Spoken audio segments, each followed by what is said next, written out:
immigration has always been part of American political discourse. However, recently is a very hot topic due to the situation we have in the country. Undocumented immigrants, asylum seekers in the southern border, and refugees. We talk a lot about numbers. However, today I would like to focus on the root cause of the problem. What has shaped the American immigration legislation, and moreover, does the current immigration law address the issues that America and the world is facing today?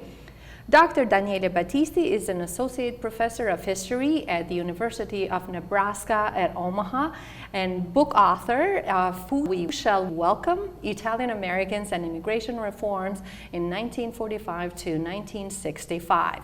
Dr. Battisti is with me in the studio, and thank you so much for joining me. Thank you for having me. I'm so happy to be here. Before we go into our discussion, I would like you to give us a little bit of your background. Where are you from? What is your expertise, and what is your research interest? I am an expert of American history, broadly speaking, modern American history, and I specialize in immigration history, immigration ethnic history.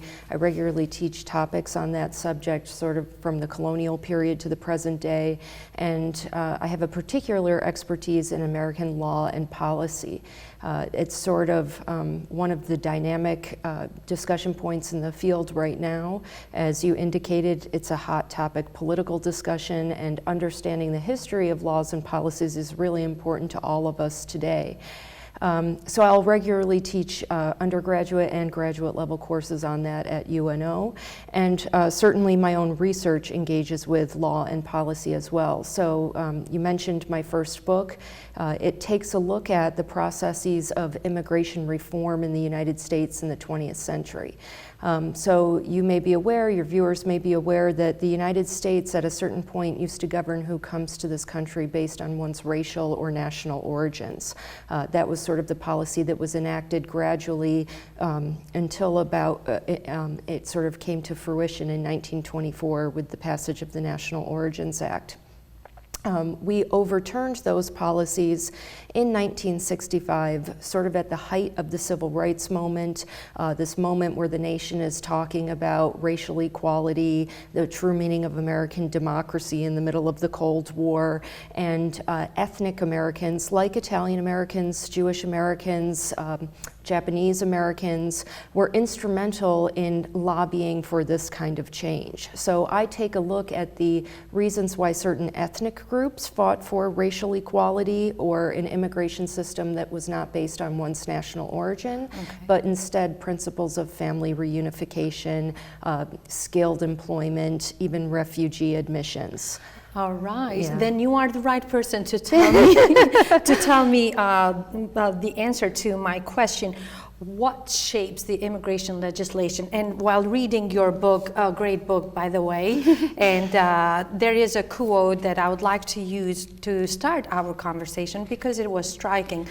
And it is the quote that says that immigration laws are, at their core, an expression of what we imagine the nation to be. What did we imagine the American nation to look like? Yeah, that's a great question, and I love that quote as well, which isn't mine. It comes, I sort of paraphrased from a legal scholar at UCLA named Hiroshi Matamura, who's an expert on immigration law and policy, and I think it is really striking because when you think about it, who we allow to come to this country, to naturalize and to become a citizen is an expression of who we are collectively and who we think we are, right? And there's always been a central tension about who Americans think they are in our history. And I think this is true in most societies that are what we call settler colonial societies, right? Societies that are relatively new and that are born out of an influx of new peoples, right? So for example, in the United States, we have crafted the idea that anyone can become American if they ascribe to the ideals of American democracy and Republican citizenship. We have this conception of Republican citizenship, that if you believe in the Constitution and democratic principles and you assimilate to those sorts of ideas, then you can become an American. And we see that in things like citizenship tests asking civics questions, or having a relatively short period of residency before one can naturalize. But this tension has always existed between the ideal of Republican citizenship and the reality that there is some perhaps ethno-racial notion of who an American is. Exactly. This tension goes all the way back to the nation's founding, right? That our first immigration and naturalization laws in 1790 were based on this concept of Republican citizenship, but this was at a time where there was relatively less diverse migration than there is today. It was crafted at a time when Native American peoples were excluded from naturalizing or encouraged to assimilate in any kind of way. Certainly African peoples were not allowed to naturalize or assimilate. And these laws are tested when the nation gets its first glimpse of diversity with Irish Catholics migrating in the 1840s. And so we periodically go through these moments in American history between the ideal and the reality, right? The first nativist movement comes in the 1840s when certain groups of Americans say Catholics can't become good civic Americans that believe in the Constitution because they're going to listen to the Pope instead of thinking for themselves, right? We get a similar sort of nativist moment, embracing a kind of white Anglo-Saxon Protestant vision of America in the 1920s at the height of this movement which passes these national origins laws, and a pushback from pluralists that want to get back to this notion of civic nationalism once again, sort of around World War II.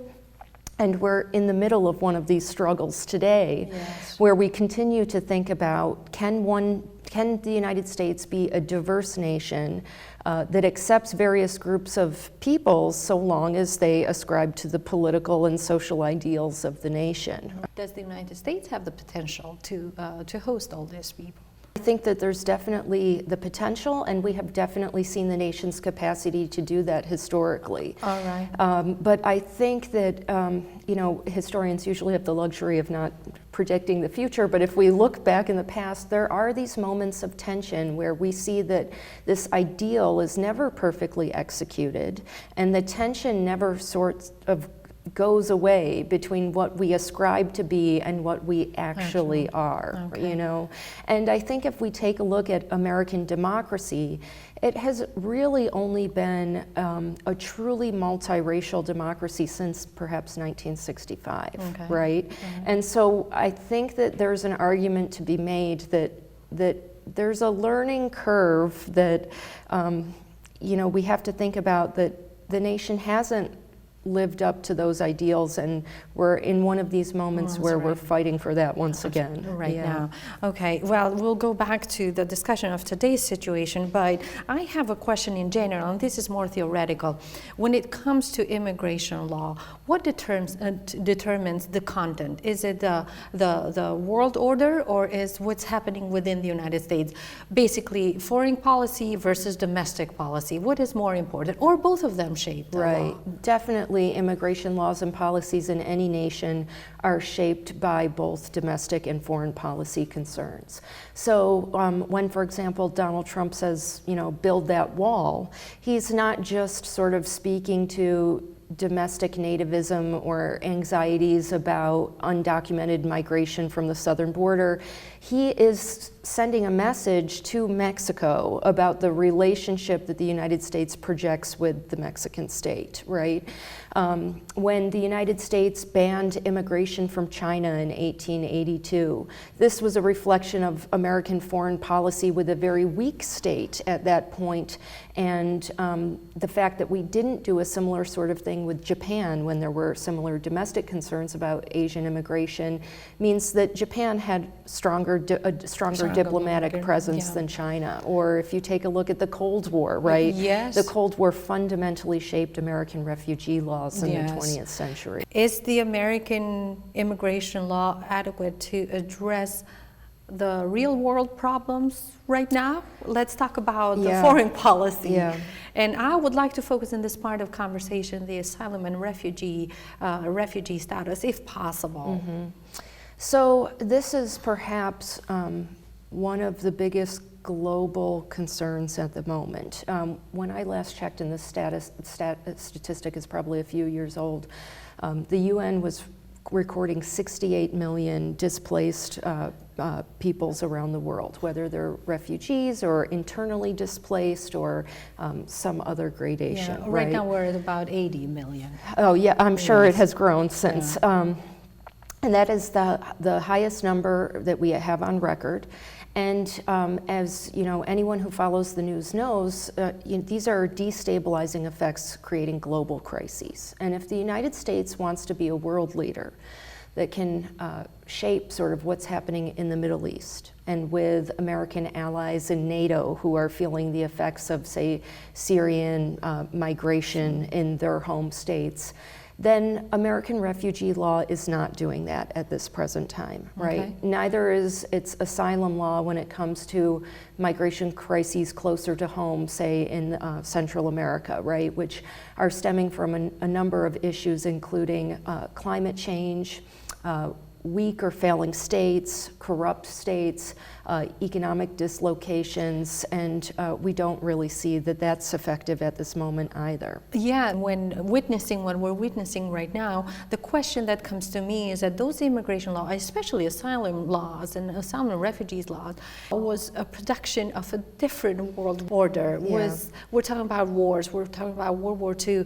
Right now, we're talking about food shortage, we're talking about climate change, right. We're talking about safety.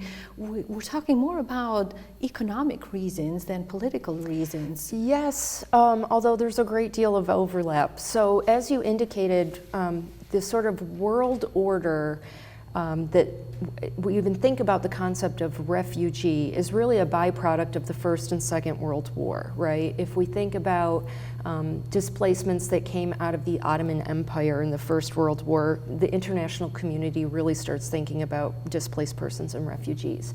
Certainly after World War II, the Holocaust and other displacements continue to make people have these conversations, and in the United Nations, groups of nations together collectively in 1948, 1952, we sort of revise this periodically, have come to international guidelines about who we consider to be a refugee, right? And as you say, those laws were shaped in the middle of the 20th century, and they do continue to get updated. And what we have out of the UN are guidelines that individual nation states then take back to their legislatures and say, here's what the UN says a refugee is, what do we want to codify back home as a refugee? And the United States largely mirrors what the UN has done. We have sort of thought about changing that most recently to include perhaps climate refugees. The United States periodically will emphasize people who are facing persecution because of one's gender when you take a look at things like sexuality or maybe genital mutilation, things like that. But not every nation state adopts those sorts of policies, right? So certainly, we think about people who are being persecuted. And the big question from the very beginning, and including until today, is how much does political persecution, human rights persecution, persecution because of one's religion, take priority over suffering because of an economic situation, perhaps an economic situation that's caused by the state or the state's inability to protect its citizens, for example, from gang violence like we see in states like Guatemala today, right? And there has never been a clear-cut definition that separates refugees from economic migrants, because the people I write about after World War II in Italy are suffering dislocations that were caused by the war, which then make them unable to ever get a job for a decade, right? Yeah. As their towns need to be rebuilt or whatnot, right? So our first major piece of refugee relief legislation in 1953, the Refugee Relief Act, contained provisions for both refugees, bona fide refugees, and economic migrants who had relatives in the United States. And I think that it wouldn't be a bad idea for us to revisit the fact that these are not mutually exclusive categories. And in your book, you do refer to economic refugees as well. Is there any effort to, on an international level, to address this? Do you see any efforts to address this? Certainly on an international level, yes. There are various NGOs, nonprofit groups, refugee resettlement agencies that are very concerned about these issues. There are groups, for example, who have worked to provide structured jobs for Syrian refugees in places like Jordan, right? Because a refugee living in a refugee camp in a country of first asylum, as they're waiting to be resettled somewhere else, is legally usually not allowed to work, yes, right? That's right. And so there are some programs where people come up with, here are some special employment programs that we have for refugees where we're going to allow Syrians to become tailors and supplement the Jordanian economy that needs these sort of middle-class manufacturing jobs to be filled, and there's going to be some sort of collaborative situation where the state is going to benefit, the refugee is going to benefit, and people are not just sort of idling in a refugee camp where terrible things can happen and people are living at the margins, and you allow for a degree of economic self-sufficiency. All right. We really don't see those types of things happening here. In fact, what we see here is barriers even to allowing probably an adequate number of refugees to be allowed into the country. And certainly there could be discussions about what is the right number of refugees or asylum seekers that the United States should allow. But I would make the argument that in the last decade, with strong economic growth, historic job opportunities available, a declining birth rate, an aging population, that the number should be higher than what it is. Yes. Right. Well, it's a great idea what you just referred to, the Jordanian case, because recently I have met a great U.S. citizen now, but she spent 18 years in a camp in Nepal. And she is so energetic, and had we or the humanity used that energy, probably would have profited from using or not losing 18 years of a bright mind. And that brings me to another discussion, what you just said, that the economy and the skilled immigration or skill-based immigration. We have talked a lot, especially in the last 2 years. It has been like H1 category, the working visa category, has been so much into discussion and so many obstacles, ups and downs, and I see a discrepancy. I see a discrepancy between what American economy demands and what the immigration law allows for it.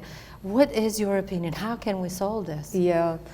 Is there a need for change? I do think so, and I think that you are absolutely right that what we actually need economically is not always reflected in the nation's immigration policies, which is one of the reasons, and there are many reasons, why we have high rates of unauthorized immigration in the United States, right? Okay. Because an economic need is not being filled by regular immigrants, normal immigrants, authorized immigrants, and so we meet those needs via unauthorized migrants, right? So I think one thing that the nation really needs to address is we have provisions in our immigration laws that allow for the recruitment of skilled professionals that meet needs in demand in our economy, like technology jobs, the healthcare sector in need of highly trained professionals, et cetera. And yet, while there are visas for unskilled workers, these visas numbers are relatively low, and many immigrants fill low-skilled jobs that Americans don't want to take, right? And so what we have sometimes come up with in the past are guest worker programs, yes, which many historians, including this great one named Cindy Hahamovich, if anyone wants to check out her work, have found is that these guest worker programs create this kind of in-between status, this marginalized liminal status for people where they're not citizens and don't have the protections of citizenship. They're not immigrants on a track to naturalizing. They have to always fulfill certain requirements of the job. And if they don't meet one requirement or they change a job, which means you're in involuntary servitude or slavery, then you can lose your status as a guest worker when perhaps you're not being paid enough. Maybe your employer refuses to pay you, puts you in substandard housing, as was the case during the Bracero program with Mexican farm workers after World War II. And this creates an unauthorized immigration flow out of guest workers, right? So I would make the argument that guest worker programs aren't a solution, but we should think about increasing the numbers of low-skilled migrants that we welcome into the country, because this is a sector that really needs jobs. The other part of your question, which was about high-skilled work visas, I think is really interesting because in the last administration, we even saw some pushback to these highly skilled professionals, and we have talked about it in this program a lot. Yeah. It was a big concern last fall. Yes. You can, these other two immigration scholars I follow, they have a great book where they talk about hemispheric immigration laws, and they talk about how nation states can create immigration restriction by subterfuge, where you don't have to pass laws that restrict migration, but you just have bureaucratic procedures that make it such a nightmare to immigrate that you end up reducing migration. Yeah. And I think that's what we saw with skilled workers in the last sort of half decade.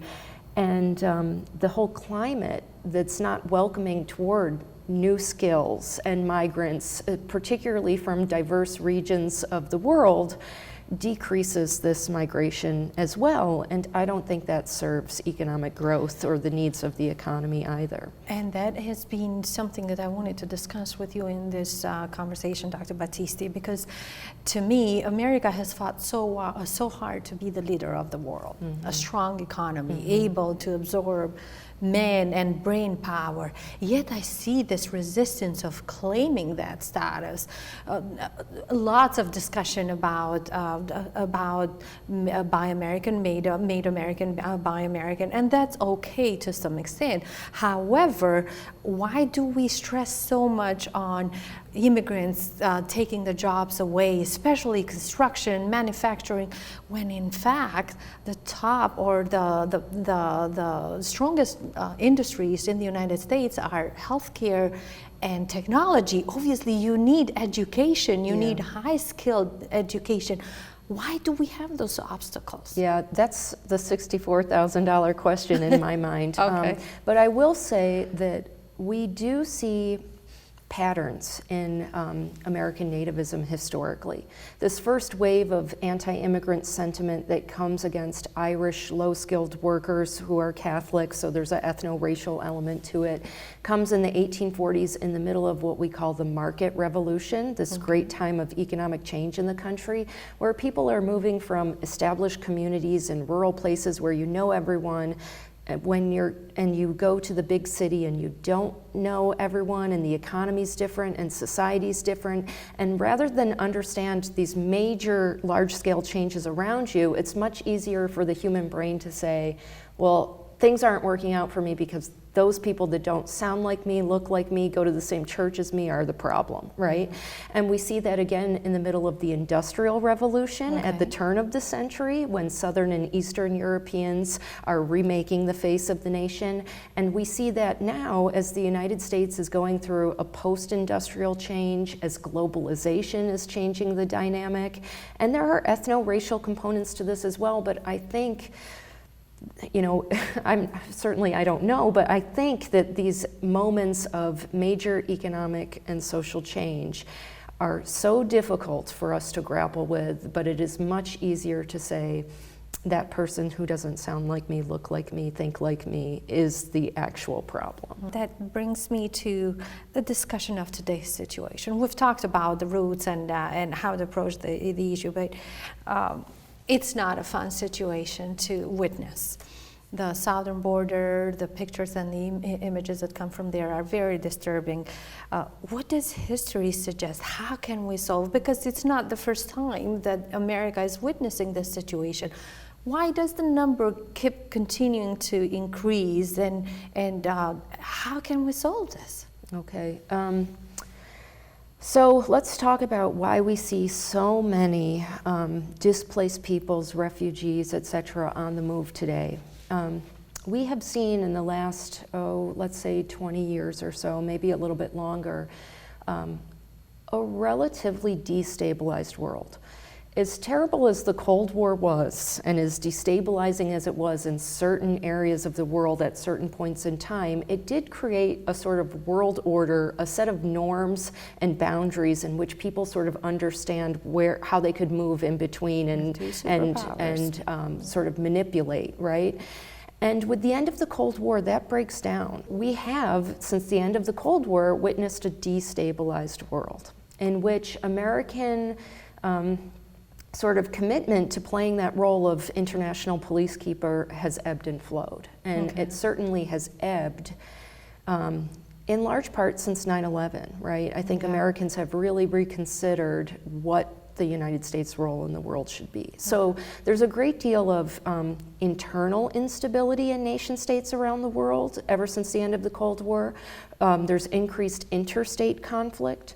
Another thing that is creating a lot of instability is in the 20th century, political scientists sort of predicted that this is the century of democracy and that liberal democracies would spread across the world. And that hasn't happened. What we have seen is the rise of autocracies, and we have seen the rise of perhaps religious fundamentalist regimes, including in pockets in the US who are pushing for these kinds of things, right? And so, democracy hasn't played out the way that people projected it would, and that has been extremely destabilizing because democratic principles, while they may never have been perfect, are perhaps a better guiding force in shaping international events than what we see now. Does China really care about the stability of places that it's economically colonizing right now? No. Right? And so we don't really have any sort of political guiding principles that are fostering stability right now. New technology has been enormously disruptive. Something like the Arab Spring probably could never have occurred without the internet and cell phone service rallying people all to a single location at one point in time, right? And, you know, our legislation or even our will to do something about that in this country has not caught up to the realities of the changing world. Well, unfortunately, we're running out of time here because this is such an interesting conversation. And next time, if you come back in my studio, I really would like about some concepts that you introduce in your book, ethnics, immigrants, economic refugees. Those are all history basically has lessons for us if we're willing to look into the history. Yeah, I would love to, anytime. Yeah, I've had a great time. All right, well, thank you so much, Thank Dr. you. Battisti, and thank you all for watching. This is America with an Accent for this week. I am Michaela Bebio.